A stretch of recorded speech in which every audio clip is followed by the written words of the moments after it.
Coucou tout le monde, j'espère que vous allez bien. Alors je vous retrouve aujourd'hui dans une nouvelle vidéo pour vous faire une revue sur des produits que j'ai utilisés pour éradiquer un bouton d'herpès que j'ai eu récemment. C'est vrai que d'habitude j'utilise des produits que j'achète en pharmacie qui sont spécifiques à ça et j'ai jamais été très contente du résultat. Ça mettait beaucoup de temps à partir, je trouvais même que ça s'aggravait parfois. Et pour le dernier que j'ai eu donc après mes examens avant les vacances de Noël, donc au milieu décembre, j'ai eu donc un bouton d'herpès et je voulais absolument qu'il disparaisse avant Noël pour pas que je ressemble à rien sur les photos. Du coup, voilà, je me suis tournée vers des produits plus naturels et qui se sont avérés beaucoup plus efficaces que des produits plus chers en pharmacie et qui normalement devraient être plus efficaces mais qui ne le sont pas. Donc je voulais vous parler de tout ça.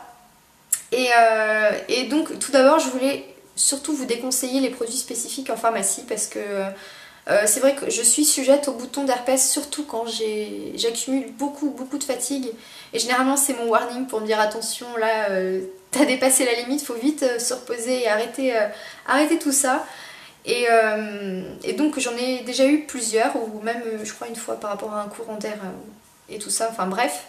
Donc j'ai déjà acheté des patchs transparents à coller donc sur la lèvre et je voulais vous le déconseiller. C'est vrai que j'ai trouvé que ça marchait pas vraiment en fait. Je trouvais que le bouton se développait sur toute la zone du patch au lieu justement de restreindre l'étendue du bouton. Alors certes c'est censé faire développer le bouton plus rapidement parce qu'en fait le bouton d'herpès a plusieurs étapes si vous voulez.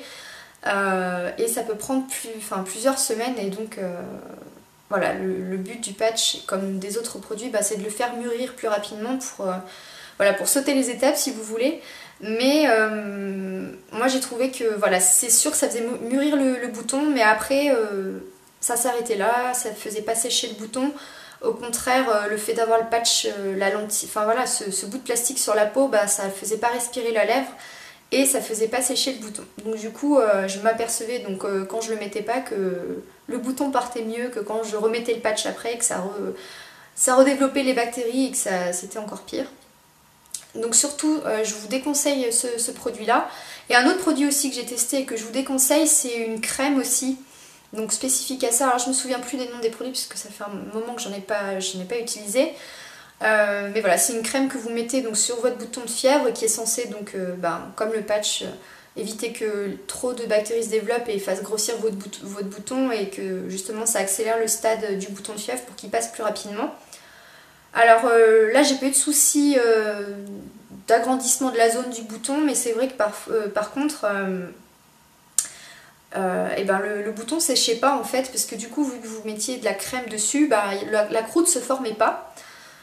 Et du coup ça pose un souci parce que la croûte c'est vraiment le dernier stade, ça veut dire que voilà, le bouton il est fini quoi, et vu qu'il y avait tout le temps de la crème, ça finissait pas. Et du coup quand j'arrêtais la crème, voilà, la croûte se formait et puis c'était fini. Donc pareil, pas un bon produit à mon sens. Et en utilisant donc le patch et la crème, ça prenait plusieurs semaines avant d'en arriver à bout. Voilà, en plus c'est toujours disgracieux un bouton de fièvre, ça dépend où on le prend. Moi généralement je le prends dans la commissure gauche, donc en plus c'est pas toujours évident parce que si c'est bien dans la commissure, on peut ouvrir un petit peu moins la bouche et du coup ça aide pas non plus à la cicatrisation du bouton. Et donc pour mon dernier bouton d'herpès, je me suis dirigée vers des produits plus naturels. Vous savez que je suis un petit peu plus tournée vers la slow cosmétique depuis quelques mois. Donc j'ai cherché sur internet de l'homéopathie pour lutter contre mon bouton. Et j'avais regardé aussi des mélanges d'huile essentielle à faire soi-même pour en mettre sur le bouton. Alors du coup je suis allée en pharmacie après avoir fait mes petites recherches sur internet. Et donc je suis tombée en pharmacie sur un complexe d'huile essentielle, donc un produit tout fait avec les mélanges d'huile essentielle tout prêt à l'emploi. Donc là c'est la marque Phytosun Arome pour boutons de lèvres. Donc ça se présente comme ceci. Vous avez un contenant de 30 ml je crois. 15 ml pardon. Donc en fait c'est tout prêt à l'emploi, donc il suffit de prendre moi je prends un coton-tige pour l'appliquer. Je me mets bien sur la sortie de la pompe. Généralement je fais 3 pressions pour que mon coton soit bien imbibé. Et je le place sur mon bouton de fièvre, j'en mets un petit peu autour pour, voilà, pour vraiment enlever toutes les bactéries et tout ça. Je mouille bien la zone et puis je laisse sécher. Et donc il préconise d'en appliquer 3 fois par jour. Alors je vous avoue que quand j'ai eu mon bouton de fièvre, on était à 3-4 jours de Noël. Et donc j'ai peut-être un peu abusé le premier jour sur le dosage. Mais bon, ça m'a pas fait de mal, vu que c'est des huiles essentielles, c'est pas non plus ultra dangereux, surtout celles qui sont contenues dans ce flacon. Alors je me souviens plus de la contenance parce que c'était sur la boîte et je ne l'ai plus. Mais voilà, enfin bon, ça m'a pas fait de mal, en même temps c'est quelque chose quand même. Bon, après toutes les huiles essentielles ne sont pas sans danger, hein, bien sûr. Mais voilà, j'en ai abusé, mais en même temps ça a très bien marché. L'avantage de ce produit, contrairement à des crèmes ou des patchs, c'est que ça sèche très rapidement. Vous n'avez pas un patch ou de la crème sur vos lèvres, donc du coup c'est totalement transparent et ça pose aucun souci. C'est pas du tout disgracieux, on a déjà le bouton, alors rajouter des choses par-dessus, justement ça fait encore plus montrer qu'on a un bouton de fièvre. Très très bien et d'une efficacité vraiment remarquable. Voilà, je vous en parlerai tout juste après, je vais vous montrer d'autres produits aussi que j'ai utilisés en complément. Mais je vous recommande vraiment ce complexe, vous trouvez ça en pharmacie, je pense aussi en magasin bio type La Vie Claire. C'est vraiment génial, honnêtement je vous recommande vraiment ce truc. Peut-être que vous en avez dans d'autres marques, j'en suis même sûre. Donc si ça vous intéresse, bien sûr je vous mettrai toutes les références en barre d'infos. Mais vraiment, si vous avez des boutons de fièvre, je vous recommande vivement d'acheter ce produit. C'est le truc à avoir dans sa trousse. Parce que honnêtement c'est juste une tuerie. Très très efficace.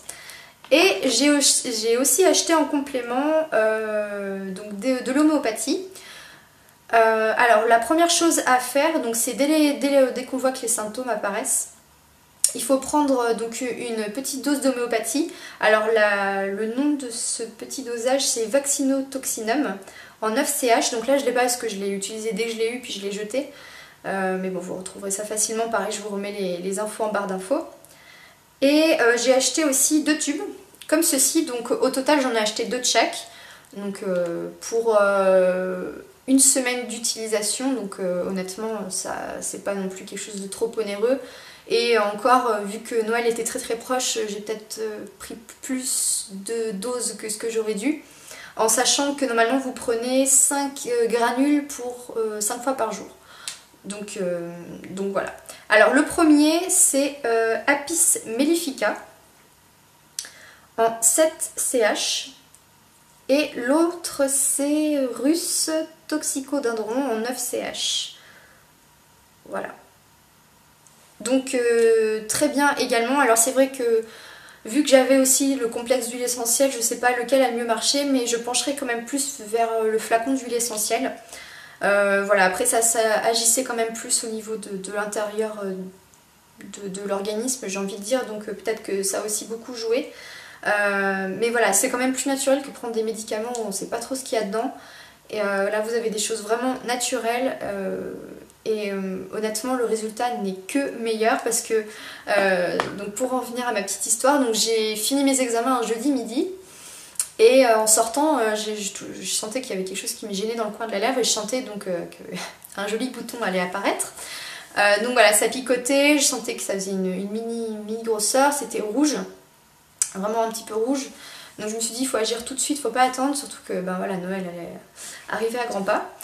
Et du coup, donc tout de suite je suis allée en pharmacie, entre temps donc dans l'après-midi ça avait un petit peu gonflé. J'ai pris tout de suite le traitement, le soir mon bouton avait quand même pas mal gonflé, il était rouge. Au petit matin, toujours pareil, je me suis dit bah mince, il n'a pas bougé depuis la veille, donc je me suis dit il va falloir redoubler d'efforts pour le faire disparaître. Et puis donc j'ai continué à en appliquer au fil de la journée, et d'ores et déjà en milieu de matinée mon bouton était sous forme de pus. Donc je me suis dit bon bah tiens déjà il a déjà bien mûri, super, bon c'était pas très joli au niveau de la commissure, mais bon en plus j'avais une amie, elle disait mon dieu elle doit avoir la gale celle-là. Bon. Donc voilà, c'était en forme de pus, vers midi la poche s'est percée en fait tout seul naturellement vu vu que c'est dans le coin de ma lèvre, c'est vrai que bon, bah, en parlant ça s'est percé naturellement. Surtout un conseil, ne la percez pas vous-même parce que c'est pas du tout recommandé. Donc à éviter surtout, et surtout aussi il faut pas toucher le bouton avec vos mains parce que vous avez des bactéries et ça peut développer la zone du bouton, donc surtout à ne pas faire, même si on est toujours tenté de voir l'état du bouton en cours de journée. Voilà, à éviter surtout. Donc voilà, il s'est percé vers midi et au fil de la journée, donc j'ai continué à appliquer mon complexe d'huile essentielle. J'ai senti que bon, il n'y avait plus la poche, que ça commençait à s'atténuer en fait. Et le soir, mon bouton était en croûte. Donc juste pour vous dire que c'est juste un truc de dingue, j'ai jamais vu quelque chose d'aussi efficace sur un bouton de fièvre. Donc en un jour et demi, mon bouton était en croûte. Donc c'est juste un truc de dingue. Après, c'est sûr que la cicatrisation était peut-être un peu longue et c'est vrai que pour Noël j'avais encore une sorte de petite cicatrice. Mais bon, en même temps, vu que moi c'était dans la commissure, bah voilà, on parle, donc des fois ça tirait, donc ça saignait un petit peu. Donc c'était un peu plus long. Par contre, si c'est peut-être au niveau de la lèvre supérieure, peut-être que ça fait pas pareil. Mais voilà, honnêtement, en un jour et demi, vous avez une croûte. Chose que j'ai jamais eu avec les produits spécifiques qu'on achète en pharmacie et qui généralement coûtent un bras en plus. Donc je vous recommande vraiment ces produits-là. Et voilà, je peux que vous dire ça parce que moi j'ai été vraiment surprise du résultat et heureusement parce que j'aurais pas voulu me retrouver avec un gros bouton purulent pour les fêtes de Noël et c'est vrai que voilà, j'ai échappé à ça même si j'avais quand même une petite cicatrice, ça se voyait quasiment plus. Donc voilà, je vous recommande ces produits, je vous remets tous les noms des produits dans la barre d'infos. Si vous avez des questions bien sûr sur les produits, n'hésitez pas à me les poser en commentaire. Et puis voilà, donc bah écoutez, j'espère de tout cœur que cette vidéo vous aura aidé si vous êtes sujette au bouton de fièvre. C'est vrai que voilà, vous êtes sûr là que vous avez vraiment de bons produits pour éradiquer ces saletés qui nous font un très joli visage, n'est-ce pas? Voilà, bah écoutez, je vous laisse. Si vous avez bien aimé la vidéo, n'hésitez pas à mettre des petits pouces verts. Vous pouvez vous abonner, c'est juste au-dessus. Et puis sur ce, je vous fais plein de gros bisous. Puis je vous dis à très bientôt pour une prochaine vidéo. Bisous!